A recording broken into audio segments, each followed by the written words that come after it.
Actually, I think it's better being older and having a kid. I appreciate it more. Mm, Yeah. Babies are awesome. they are pretty awesome. They're awesome. Yeah. I mean, also, I've spent a lot of time on AI and neural nets, and so you can sort of see the kind of the brain develop, which is, what an AI neural net is trying to simulate what a brain does, basically, and you can sort of see it learning very quickly. I think possessions kind of weigh you down. They're kind of an attack vector. People say, "Hey, billionaire, you got all this stuff." Like, well, now I don't have stuff. Now what are you gonna do? Attack vector meaning like people target it. Yeah. Interesting. Yeah. Like I have a bunch of houses, but I don't spend a lot of time in most of them, and that doesn't seem like a good use of assets. Like somebody could probably be enjoying those houses and get better use of them than me. I started having like some privacy issues where like people would, like lots of people just like come to my house and, start climbing over the walls and stuff. So like, man, for sure in recent like years, billionaire has become a pejorative, like it's a pejorative. So like, it's like, that's a bad thing. Which I think doesn't make a lot of sense in most cases. If you basically organized a company, how does this wealth arise? It's if you organize people in a better way to produce products and services that are better than what existed before, and you have some ownership in that company, then that essentially gives you the right to allocate more capital. So there's a conflation of consumption and capital allocation.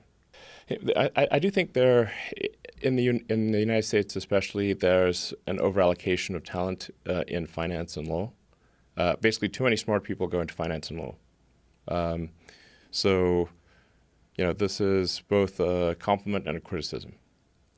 We should have, I think, fewer people doing law and fewer people doing finance and more people making stuff. And manufacturing used to be highly valued in the United States, and these days it's not. It's often looked down upon, which I think is wrong. Does it really make sense for me to spend time designing and building a house, and I'd be real, get like OCD on the little details and the design, or should I be allocating that time to getting us to Mars? I should probably do the latter. So, like what's more important, Mars or a house? I like Mars. Okay, that it could, in principle, fix almost anything that is wrong with the brain, and it could restore limb functionality. So if you've got interface into the motor cortex and then an implant that's that's like a microcontroller in your muscle groups, you could then create a neural shunt that restores somebody who is a quadriplegic to full functionality. Like they can walk around, be normal. Whoa. We're already partly a cyborg or an AI symbiote, essentially. It's just that the data rate to the electronics is slow, especially output. Like you're just going with your thumbs. What's your data rate? Maybe optimistically 100 bits per second. That's being generous. And now the computer can communicate at like 100 terabits.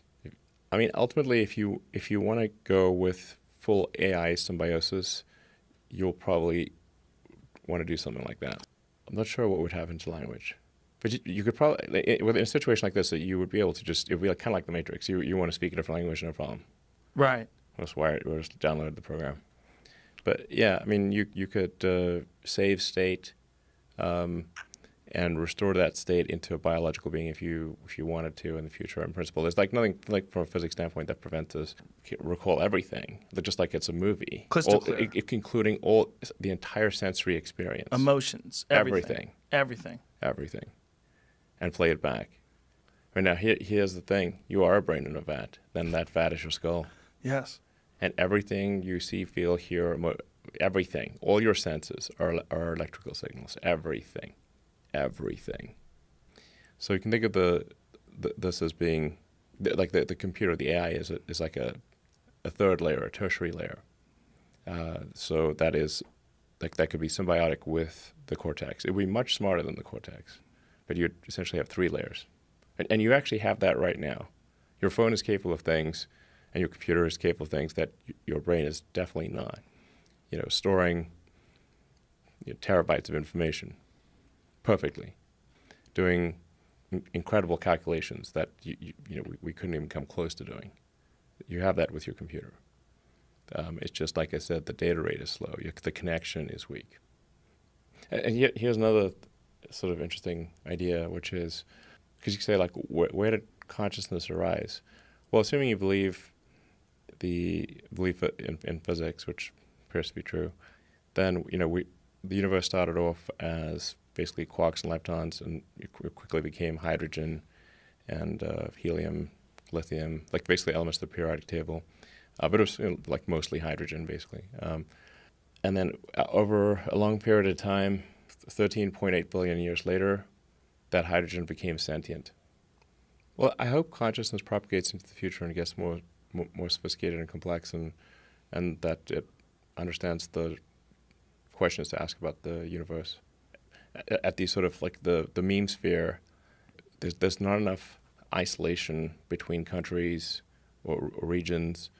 It's like if there's a mind virus, that mind virus can infect too much of the world. Like I actually sort of sympathize with the anti-globalization people, because it's like, man, we don't want everyone everywhere to be the same, for sure, and then we need some kind of like mind viral immunity. What are we going to be? Like when? 25 years from now, what are we going to be? Well, assuming civilization is still around. It's looking fragile right now. I think the mortality rate is much less than what say the World Health Organization said it was. It's very much less. It's like probably at least an order of magnitude less. You can look at the mortality statistics, by age and whether they have comorbidities. Like, do they have like basically existing conditions? If you're below 60 and have no serious health issues, the probability of death is extremely low. It's not zero, but it's extremely low. Most of the hospitals in the United States right now are half empty. In some cases, they're at 30% capacity. Objectively, the mortality is much lower. Like at least a factor of 10, maybe a factor of 50 lower than initially thought. So let's clear up the data. There will be some amount of silver lining here, no matter what. Hopefully, it can be more of a silver lining than less. Yeah. It's like kind of like a practice run for something that had a potential that might in the future have a serious, like a really high mortality rate. And we kind of got to go through this without it being something that kills, vast numbers of young, healthy people. Yeah. In general, I think that's like we should be concerned about anything that's a massive infringement on our civil liberties. Yes. So it's like you got to put a lot of weight on that. A lot of people died to, win independence for the country and fight for the democracy that we have, and we should treasure that and not give up our liberties too easily. I think I think we probably did that, actually. Fundamentally, a violation of the Constitution. Yes. Freedom of assembly, and these would definitely not stand up. If the Supreme Court here, it's obviously a complete violation of rights. Yeah. Yeah. Where do civil liberties fit in this picture? Yeah. And what can the government make you do? What can they make you not do? And what's okay? Right. Yeah, you can't take it personally. A lot of these people don't actually know you. Yeah. It's just like, it's like if you're fighting a war, and there's like some opposing soldier that shoots at you. It's not like they hate you. They don't even know you. Right. Yeah. Yeah. So just think of it like that. Like they're firing bullets, whatever. But they don't know you, so don't take it personally. What do you think's the best source of just like information out there? That's a good question. Let's say you're just like average citizen trying to just get the facts, figure out what's going on, how to live your life, and just looking for what's going on in the world. That it's hard to find something that isn't that's good. Yeah. You know, not trying to push some partisan angle, not trying to not sort of doing sloppy reporting and just aiming for the most number of clicks and trying to maximize ad dollars and that kind of thing. Yeah. You're just trying to figure out what's going on. It's like I'm hard pressed to where do you go? Yeah, I think like maybe just trying to find individual reporters that you think are good and Yes. kind of following them as opposed to the publication.